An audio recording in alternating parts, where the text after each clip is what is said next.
معزز سامعین گرامی قدر، آج جمعیت اہل حدیث پاکستان کے زیر اہتمام ملک کی 10,000 سے زائد مساجد کے اندر اسرائیل کی بربریت، جارحیت اور یہ جو قافلہ حریت جس کو گلوبل سمود فلوٹیلا کا لقب ملا، اس کے اوپر بھی حملہ اور اس کے شرکاء کی گرفتاری کے خلاف ملک بھر میں 10,000 سے زائد مساجد میں صدائے احتجاج کو بلند کیا جا رہا ہے۔ اور اس کے علاوہ صرف جمعیت اہل حدیث پاکستان نہیں بلکہ تمام دینی اور مذہبی جماعتیں اس کے اوپر صدائے احتجاج کو بلند کر رہی ہیں۔ آپ نے آج صرف اس بات کے اوپر غور کرنا ہے کہ ایک قافلہ جس کے پورے کارواں میں سے کسی ایک شخص کے پاس ایک گولی موجود نہیں ہے، ایک ویپن موجود نہیں ہے، ایک خنجر موجود نہیں ہے، ایک چھری موجود نہیں ہے، نہتے ہیں، پاس کیا ادویات ہیں، پاس کیا غذا ہے، پاس کیا خوراک ہے، پاس کیا ایک علامتی احتجاج ہے کہ یہ غزہ کے لاکھوں لوگوں کی ناکہ بندی کو بند کر کے ان تک خوراک پہنچنے دو، دوائیاں پہنچنے دو۔ اور آپ حیران رہ جائیں گے، اس پورے کے پورے قافلے کے اندر مسلمانوں کی تعداد کم ہے، غیر مسلم زیادہ ہیں۔ مسلمان ممالک کی نمائندگی کم ہے، غیر مسلموں کی نمائندگی زیادہ ہے۔ کم از کم یہ کریڈٹ ان کو دینا پڑے گا کہ جو انسانیت کے نعرے لگاتے تھے ان کے اندر کچھ نہ کچھ انسانیت موجود تھی، لیکن پاکستان کا وہ لبرل مافیا، موبتی مافیا جو ہر وقت انسانیت کا راگ الاپتا ہے، کیا ان میں سے بھی کوئی اس میں شامل ہوا؟ اس میں شامل ہوا تو وہ ایک آزاد آدمی شامل ہوا جو با وفا بھی ہے، با وقار بھی ہے۔ آج اسرائیل کی قید میں ایک آزاد آدمی ہے جو با وفا بھی ہے، با وقار بھی ہے اور با مراد بھی ہے۔ سینیٹر مشتاق اپنے قول اور عمل کو ایک کر کے امت کو دکھلا گیا، پاکستانیوں کو بتلا گیا۔ اس کو اسلام آباد میں غزہ احتجاج کے موقع پہ ایک پولیس افسر نے کہا تھا، وہ غزہ کیوں نہیں چلے جاتے؟ وہ ایسا مرد حر تھا، دماغ میں یہ بات رکھی اور غزہ کی طرف چل پڑا۔ غزہ پہنچ گیا، وہ دن رات تجھے اور مجھے صدائیں دیتا رہا کہ قوم کی بیٹی عافیہ امریکہ کی قید میں ہے، اس کو چھڑوانے کے لیے کوئی جتن کر لو۔ کل قیامت کے دن رسول اللہ نے پوچھ لیا، میری امت کی بیٹی قید میں تھی، تم نے کیا کیا؟ کیا جواب دو گے؟ قوم کو جگاتا رہا، کوئی نہیں جاگا۔ سویرے خان کا دور ہو یا شہباز شریف کا دور ہو، ٹرمپ سے ملاقات ہوتی ہے، عافیہ صدیقی کا نام نہیں لے سکتے، گونگے ہیں۔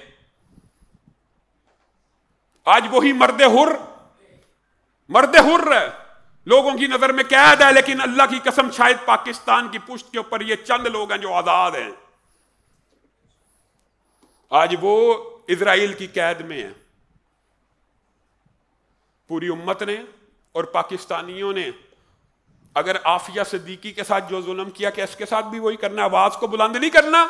اس کو چھڑوانا کس نے ہے؟ ایک نہتہ۔ آپ اس ملک کی غاصبانہ اور آمرانہ سوچ کے اوپر ذرا غور کیجئے کہ نہتے بغیر اسلحے کے لوگ بھی برداشت نہیں ہے۔ یہ کیسی ریاست ہے؟ اور دکھ اور افسوس کا مقام ہے۔ اور میں حکمرانوں کو یہ بات کہنا چاہتا ہوں، اللہ کی قسم آپ تاریخ پاکستان کے اندر نشان عبرت اور ذلت بن جائیں گے اگر آپ میں سے کسی نے بھی اسرائیل کے وجود کو جائز قرار دینے کی کوشش کی۔ اور ہر وقت اسرائیل کے وجود کو جائز قرار دینے کی باتیں ہو رہی ہوتی۔ اسرائیل ایک ناجائز ریاست ہے۔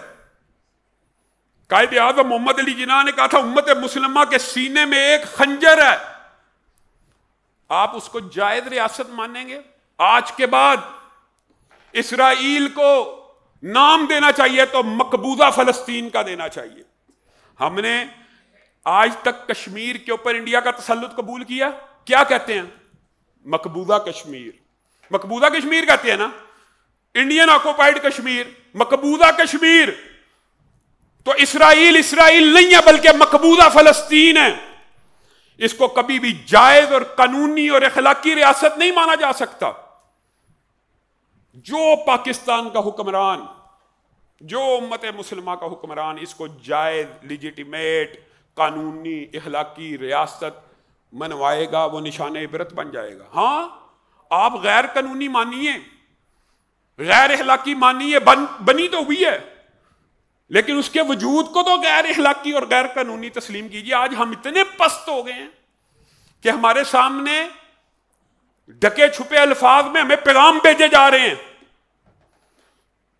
کہ دو ریاستی جو حل ہے یہ صلح حدیبیہ ہے، انا للہ و انا الیہ، اور صلح حدیبیہ وہی کے تابع ہو کے آئی ہے۔ آپ جو بد عملی کریں گے وہ صلح حدیبیہ ہے۔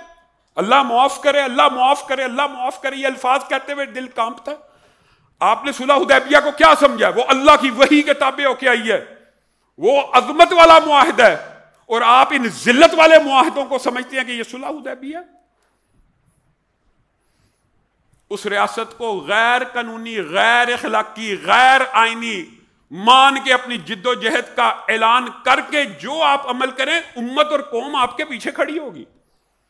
لیکن آپ کہیں گے نہیں نہیں، اس کو بھی جائز مان لیا جائے، اس کو بھی جائز، اگر اس کو جائز مانو گے نا تو پھر یہ بھی جائز ہو جائے گی۔ اس طرح کی باتیں کرتے ہیں مسلمانوں کے ساتھ۔ یہ جو کھیل ہے، شہباز شریف صاحب نے کل پاکستان کے عوام کے غم و غصے کو دیکھتے ہوئے ایک ٹویٹ کی ہے، حکمرانوں پہ تان و تشنیع یا طنز کرنا اہل حدیث کا منہج اور مسلک نہیں ہے، لیکن کلمہ حق کہنا اہل حدیث کا منہج اور مسلک ہے۔ شہباز شریف نے ٹویٹ کیا ہے، یہ جی انسانیت کا جو قافلہ ہے، اس کے جو شرکاء ہیں، ان کی گرفتاری کے اوپر بڑا افسوس ہے، اور میرا مطالبہ ہے، حکمرانوں نے بھی مطالبہ کرنا ہے، میرا مطالبہ ہے کس سے؟ اسرائیل سے، کہ ان کو چھوڑ دیا جائے۔ انا للہ۔ مطالبہ کرنا عوام کا کام ہوتا ہے، رعایا کا کام ہوتا ہے، ریاست کے خلاف گن نہ اٹھانے والوں کا کام ہوتا ہے کہ وہ ریاست کے اوپر دباؤ، پرامن احتجاج کے ذریعے دباؤ ڈالیں اور مطالبہ کریں۔ شہباز شریف صاحب آپ بھی مطالبہ ہی کر رہے ہیں، آپ کھل کے سامنے آئیں اور کہ ان کو چھوڑو ورنہ سنگین نتائج کو بھگتنا ہوگا۔ یہ بیان دینے سے قاصر ہیں، بیان دے رہے ہیں ہم مطالبہ کرتے ہیں۔ وہی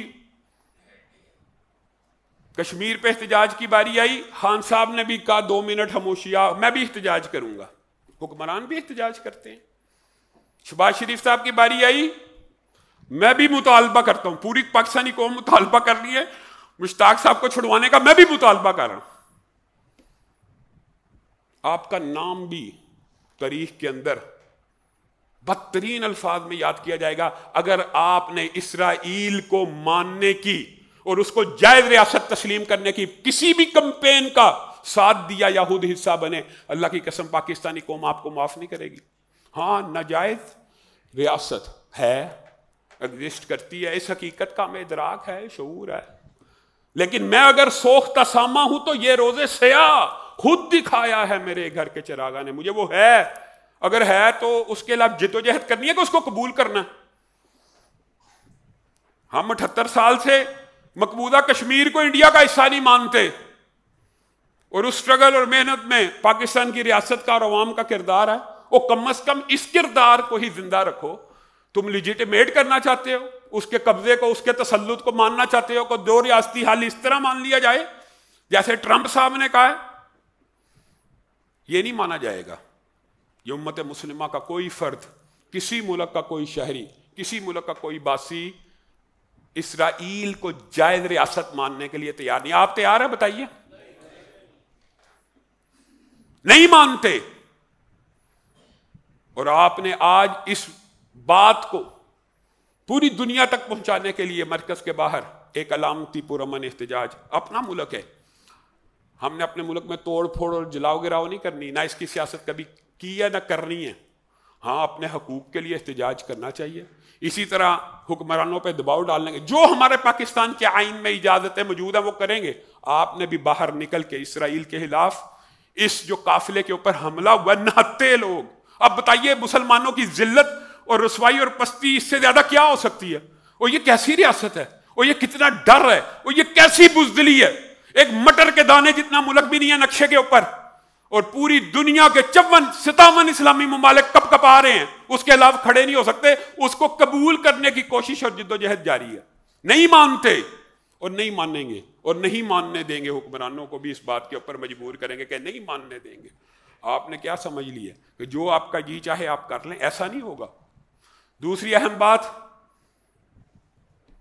عفیفہ کائنات کے حوالے سے آپ کے سامنے گزارش کو رکھا تھا. اللہ کے فضل و رحمت سے ڈی پی او فیصل شہزاد صاحب نے، آر پی او طیب حفیظ چیمہ صاحب آئی جی صاحب نے ہماری گفتگو کا نوٹس لیتے ہوئے پولیس کو حکم کیا تھا کہ ان کے قاتلوں کو پکڑا جائے. الحمدللہ اس کے قاتل گرفتار ہو گئے.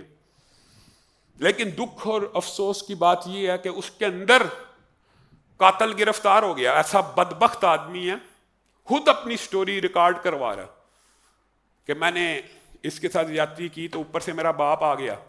اور باپ بھی ایسا ظالم ہے، باپ نے روکنے کی بجائے کہا اس کو چپ کراؤ، کسی طرح مارنے کا تو نہیں کہا لیکن چپ کرانے کا حکم دیا. بچی چپ نہیں تھی ہوتی، روئی جا رہی تھی، چیخیں ماری جا رہی تھی. میں نے اینٹ اٹھا کے سر پہ مار دی. تو اس وقت میرا باپ آیا تو ابھی بچی کی سانسیں موجود تھی، اس نے اس کو پرالی کے اندر جو دیہاتوں میں ہوتی پھینک دیا.